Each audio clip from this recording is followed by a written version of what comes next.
Community radio ബെൻസുകൾ ഇപ്പോൾ life tips തയ്യാറാക്കി അവതരിപ്പിക്കുന്നത് ഖാൻ കരിക്കോൾ. സാങ്കേതിക സഹായം ബോണി ജെ ബേസി.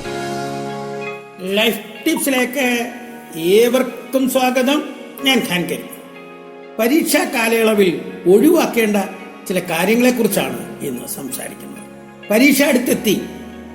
കുട്ടികൾ ഏവരും പരീക്ഷയുടെ ചൂടിലുമാണ്. നിങ്ങൾ പഠിക്കുന്നുണ്ടെങ്കിലും ചില പ്രവൃത്തികൾ പഠനത്തിന്റെ ഗുണവശങ്ങൾ ചോർത്തിക്കളയുകയാണ്. പരീക്ഷാ കാലയളവിൽ നിങ്ങളിൽ നിന്നും മാറ്റി നിർത്തേണ്ട 10ഓളം കാര്യങ്ങളുണ്ട്. അതിൽ ചിലത് സൂചിപ്പിക്കാം. ആദ്യമായി നിങ്ങളെ മാറ്റിവെക്കൽ സ്വഭാവമാണ്. പരീക്ഷ അടുത്തെത്തി. പരീക്ഷ കഴിഞ്ഞിട്ട് പഠിച്ചിട്ട് ഒരു കാര്യവുമില്ല. ഈ സമയം കൃത്യമായി തന്നെ ഉപയോഗപ്പെടുത്തണം. ചില കുട്ടികൾ പരീക്ഷ അടുത്ത സമയം കൂട്ടുകാരെ വിളിച്ച് നീ അത് പഠിച്ചോ, നീ ഇത് പഠിച്ചോ എന്നൊക്കെ ചോദിക്കും. കേൾക്കുന്നയാൾ പഠിച്ചിട്ടില്ലെങ്കിൽ അയാൾക്ക് ടെൻഷനാകും. ടെൻഷൻ വഴി പഠിക്കാനുള്ള മൂഡ് തന്നെ നഷ്ടപ്പെടും. അതിനാൽ അത്തരം ചോദ്യങ്ങൾ ഒഴിവാക്കണം. അല്ലെങ്കിൽ നിങ്ങൾക്കാണെങ്കിൽ നിങ്ങൾ അത് ചെവിക്കൊള്ളാതെ ഇരിക്കണം. ഓരോ വ്യക്തിയുടെ താല്പര്യവും പഠന രീതിയും ലക്ഷ്യവും വ്യത്യസ്തമാകാം.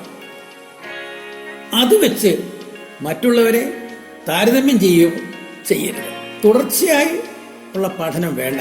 പഠനം തുടങ്ങുമ്പോഴുള്ള കാര്യക്ഷമത 45 മിനിറ്റ് കഴിയുമ്പോൾ കുറഞ്ഞു വരും.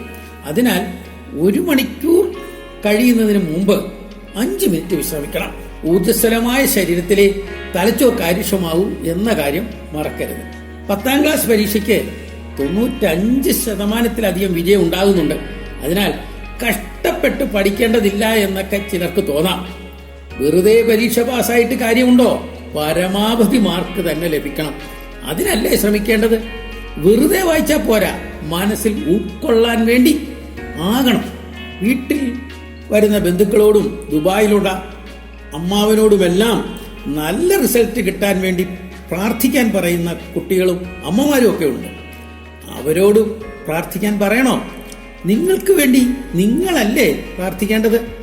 പ്രാർത്ഥനയ്ക്ക് ഗുണം ലഭിക്കണമെങ്കിൽ പഠിച്ച ശേഷം അതിന്റെ ഗുണഫലം തരണമേ എന്ന് നിങ്ങൾ തന്നെ പ്രാർത്ഥിക്കണം. ദൈവം അത് കേൾക്കാതിരിക്കില്ല. എന്തിനാ ഈ സോഷ്യൽ സയൻസ് പഠിക്കുന്നേ?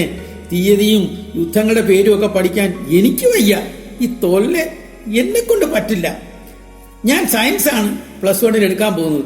പിന്നെ ചരിത്രം എഴുതിയവരെയും പഠിപ്പിച്ച സാറിനെയും ശപിച്ചുകൊണ്ടായിരിക്കും ചിലർ 10ാം ക്ലാസ് പരീക്ഷയ്ക്ക് സോഷ്യൽ സയൻസ് പഠിക്കുന്നത്. 10ാം ക്ലാസ് പരീക്ഷയ്ക്ക് സോഷ്യൽ സയൻസ് പഠിച്ചേ കഴിയൂ എന്നറിയണം. നെഗറ്റീവായ ചിന്തകളും വാക്കുകളും നിങ്ങളുടെ ഉള്ള കഴിവ് പോലും ഇല്ലാതാക്കിയേക്കാം. ഇത്രയൊക്കെ പഠിച്ചാലും ഫോർമുലകളൊന്നും മനസ്സിൽ നിൽക്കില്ല. ഇങ്ങനെ നിങ്ങൾ ചിന്തിച്ചോ? അങ്ങനെയെങ്കിൽ നിങ്ങൾക്ക് അത് ഓർമ്മയിൽ നിർത്താൻ കഴിയില്ല. അങ്ങനെയുള്ള ചിന്തയുണ്ടെങ്കിൽ അത് ഉടനെ കളയണം. വിശേഷാൽ പരിപാടികൾ ടിവിയിലും മറ്റും ഉണ്ടാകും. പലതും നിങ്ങൾക്ക് ഇഷ്ടമായിരിക്കാം. അതെല്ലാം കുറച്ച് ദിവസത്തേക്ക് മാറ്റിവെക്കണം. ക്രിക്കറ്റ് കളിൽ ഇനിയും ഉണ്ടാകും. പരീക്ഷ കഴിഞ്ഞാൽ ഒന്ന് അടിച്ചു പൊളിക്കാമല്ലോ. ഉറക്കം കളഞ്ഞുള്ള പഠനമാണ് ചില കുട്ടികൾക്കുള്ളത്. ഉറക്കം ശരിയായില്ലെങ്കിൽ തലച്ചോറിൽ പഠിക്കുന്നത് സ്വീകരിക്കില്ല. 6 മണിക്കൂറെങ്കിലും തുടർച്ചയായ ഉറക്കം കിട്ടണം. ഇടയ്ക്കിടെ ഉണർന്നു പഠിക്കുന്ന സ്വഭാവമുണ്ടെങ്കിൽ അതും കളയണം. ശരിയായ ഒരു സമയക്രമം പാലിക്കണം. പഠിക്കുന്ന കുട്ടികളെ പഠിപ്പിസ്റ്റ് എന്ന് പറഞ്ഞ് ചിലർ കളിയാക്കും. നിങ്ങൾ അതൊന്നും ശ്രദ്ധിക്കണ്ട. നെഗറ്റീവായ അഭിപ്രായങ്ങളെ നിസാരമായി കാണണം. അവരുടെ വാക്കുകൾ മനസ്സിലേക്ക് എടുക്കരുത്. ഈ സമയം പഠനമാണ് പ്രധാനം. ഓരോ നിമിഷവും വിലപ്പെട്ടതാണ്. നിങ്ങൾക്ക് വേണ്ടത് മികച്ച വിജയമാണ്. ഇപ്പോൾ പറഞ്ഞതൊക്കെ ഒന്ന് ഒഴിവാക്കിക്കൊണ്ട് പഠനം ഒന്ന് കാര്യക്ഷമമാക്കിയാട്ടെ. നിങ്ങൾക്ക് എല്ലാ വിഷയത്തിനും A+ കിട്ടിയിരിക്കും.